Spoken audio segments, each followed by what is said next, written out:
So that's it, guys. Officially, the PlayStation 4 and the Xbox One are both out.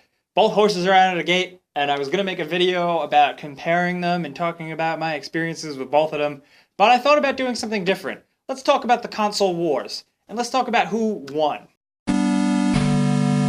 I'm going to stop being cute and I'm going to get right to it. Who won the console wars?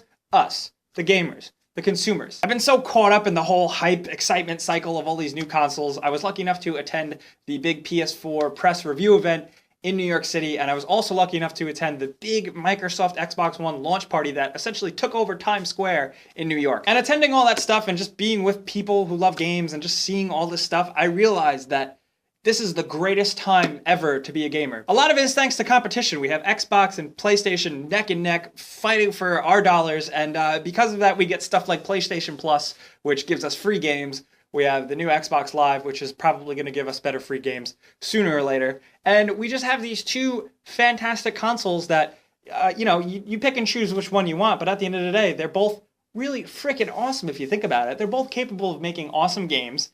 They both have cool little innovations. One plans to take over the living room, one plans to just really focus on games, and that's fine, and that's awesome. I love them both. Now with these new consoles, it's going to be a little while until we actually get to see like the real awesome innovation, the real big next generation games. And while you out there, you might be part of PC Master Race, the fact that consoles are now a little bit more caught up with PCs mean that games overall as a whole are a little bit more on the same level, and game design can evolve better on the same level. So that's why I think we all luck out for that. That's fucking awesome. But also, I know a lot of us really get jammed up about stuff like DLC, online passes, certain things not working, the consumer getting ripped off, stuff like that. And yes, those are all issues, and we address them day to day. I do, you do, But the fact remains that you have so much stuff to play right now. You have so much stuff to play, and you have so many different ways of playing it.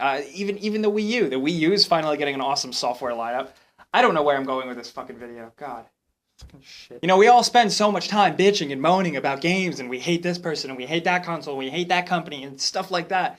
But the fact is that now, more than ever, more and more people are playing games. They're making more and more games. PlayStation 4 and Xbox One alone have already sold over 1 million units in the very beginning of the launch, which is I think something like double or triple of what the previous consoles sold. So gaming just gets bigger and bigger and bigger. And yes, that means more problems, but that also means more benefits to us people who play games. It's more widely available, it's a bigger medium, it's taken more seriously, and there's more money in it, which means there's more games. And since we're on the subject of money, let's talk about less money. Indie games now have the biggest market they've ever had. They have the most exposure, there's demand for all kinds of indie games, and I think that is incredibly exciting. Now, more than ever, someone who has an idea and who has some coding skills can go out and make a game, and people are actually going to play it.